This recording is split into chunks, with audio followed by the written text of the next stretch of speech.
Generic medicine जो हम कहते हैं, अभी ये अंग्रेजी का शब्द है, इसको हिंदी में कैसे समझाएं? मैं आपको बहुत सरल भाषा में बताता हूँ। हाँ। तो ये जेनेरिक नाम जो दवा का जो मूल सॉल्ट है, जिसके अंदर जो दवा है, उसका नाम है, केमिकल नाम, उसका केमिकल नाम है। अब जैसे और उदाहरण अगर सरल करके बताएं इसको, तो जैसे ये लड़की दुबली पतली सी नजर आती है, तो मैं अगर डॉक्टर हूं, हाँ। तो मैं इसको ये कहूं, एक गिलास दूध सुबह, एक गिलास शाम को पिया कर। पर चिकित्सा के व्यवसाय में दुर्भाग्य से हमारे देश में ऐसा नहीं हो रहा। हम ये नहीं कहते कि आप भैंस का दूध लेके आइए, हम कहते हैं कि वो रामू की भैंस का दूध लेके आना। यही ब्रांडिंग है। ये जब उसकी दुकान पे जाती है, वो कहता है 500 रुपए लीटर है, लेना है कि नहीं लेना। तो जो 30 रुपए की चीज है वो 500 रुपए में मिलती है। तो अगर मैं डायबिटीज की दवा ले रहा हूं और अगर मैं ब्रांडेड दवा लेता हूं तो मुझे कितने की पड़ेगी? जैसे एक 117 रुपए में भी है, 117 रुपए में मिलती है। अब और अगर वही चीज हम उसके जेनेरिक मेडिसिन के नाम से लें तो वो कितने की बनती है? वो मात्र 1 रुपए 95 पैसे में 10 गोली मिलती है।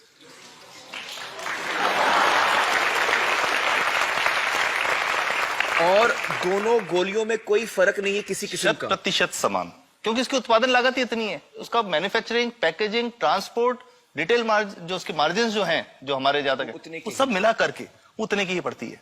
कुछ कैंसर के मैं आपको उदाहरण दूंगा, उसमें एक ही दवा जो ब्लड कैंसर के काम में आती है, बाजार में 1.25 लाख रुपए का एक पैकेट मिलता है। 1.25 लाख का एक पैकेट जो 1 महीने चलता है। और जेनरिक में वही दवा जेनरिक में अलग अलग कंपनीज जो बनाती हैं, एक 10,200 में बेचती है, एक 8,800 में बेचती है और एक 6,500 में बेचती है। मतलब ये आपका ये कहना है कि आपके ये प्रयास से इतने कम में राजस्थान में पब्लिक को, आवाम को ये दवाएं पहुंचा रहे हैं आप इस वक्त? जी, क्या बात है।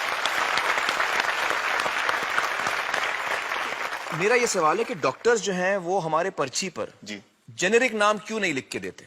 क्यों लिखते हैं वो ब्रांडेड? जाने नहीं देंगे बाहर फिर? नहीं, सब जाने देंगे।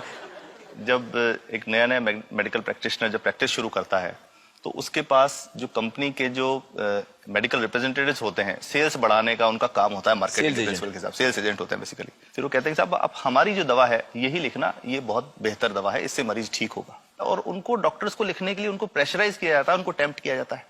तो ये इसमें बहुत बड़ा कारण है जो दवा की कीमत को उसकी वास्तविक कीमत से 5, 10 गुना, 20 गुना तक बढ़ा देता है। एक बहुत बड़ा कारण है, क्योंकि हमारे पास जब हम टेंडर करते हैं तो बहुत सारे कंपनी वाले आते हैं, जो भारत की जो सबसे बेहतर कंपनियां, जिसके भी नाम वो रेपुटेड कंपनियां जिनके नाम आप ले सकते हैं, वो सभी हमें वो उसको जो 70 रुपए की है उसको 2 रुपए में, 5 रुपए में दे रही है। 30 रुपए की दवा 2 रुपए में दे रही है। इतना ज्यादा फर्क।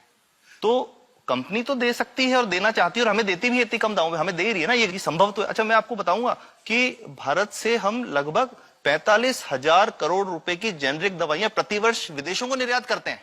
आप भेजते हैं दुनिया भर में जेनरिक, ये जो सस्ती दवाएं हैं आप विश्व भर में भेजते हैं? और हमारे लोगों को नहीं मिल रही। हमारे देश में महंगी है, हमारे देश में महंगी है। और अगर ऐसा है तो हमें कोई ईस्ट इंडिया कंपनी की जरूरत नहीं, हम वापस उसी दिशा में जा रहे हैं। आपने जब ये शुरू किया तो आपको कोई रेजिस्टेंस फेस करना पड़ा राजस्थान में? देखिए, जो प्रयास हम कर रहे हैं ये बेसिकली धारा के विपरीत बहने का एक प्रयास है जी। काफी थ्रेट्स भी हैं, क्योंकि इसमें माफियाज भी हैं, ड्रग माफियाज जो ऑपरेट करते हैं। और हम हमेशा ये बात कहते हैं कि हम 100 साल से भी पुरानी शोषण की व्यवस्था को बदलना चाहते हैं, पर हमने हमेशा डॉक्टर्स को दोषी नहीं माना। सारे डॉक्टर्स बुरे नहीं है। 50-60% तो जेन्युइनली वो चाहेंगे कि गरीबों को कम कीमत पे दवा मिल जाए, वो चाहेंगे। और आज भी ऐसे डॉक्टर्स हैं जो अपने घर से सैंपल्स ला करके अपने जेब से पैसे निकाल के मरीज का इलाज कराते हैं। ऐसे डॉक्टर्स आज भी हैं। बिल्कुल सही। तो मैं इनको एक उदाहरण भी बताता हूँ कि कैसे हमारे जो काम वाली थी, उसका बच्चा था छोटा। इंसिडेंटली हम इस समय छुट्टी मनाने कोई बाहर गए। जब हम लौट के आए 10-12 दिन बाद, तो वो लक्ष्मी के साथ उसका छोटा जो बेटा था राजू, वो भी उसके साथ आता था जब, और मेरे बच्चों के साथ खेलता था, मेरे बेटे के साथ खेलता था। तो वो लक्ष्मी अकेली ही आई, राजू नहीं आया। तो हमने पूछा कि क्या हुआ, तो उसने जो बात बताई कि साहब वो उसको, आप गए थे, उल्टी दस्त हो गया था। उल्टी दस्त की बीमारी के लिए वो जब दवा लेने गई तो केमिस्ट ने उसको कहा कि इसके तो 400 रुपए लगेंगे। तो उसने कहा साहब मैंने खूब मांगा, मेरे पास 400 रुपए मुझे नहीं थे, और मेरा बच्चा रात को ही उसको दस्त आते रहे, वो खत्म हो गया। और मैं आपको ये कहना चाहता हूं कि वो जो दवा लिखी थी कि वास्तव कीमत 1.5-2 रुपए ही है, तो वो बच्चे की जान बच सकती थी।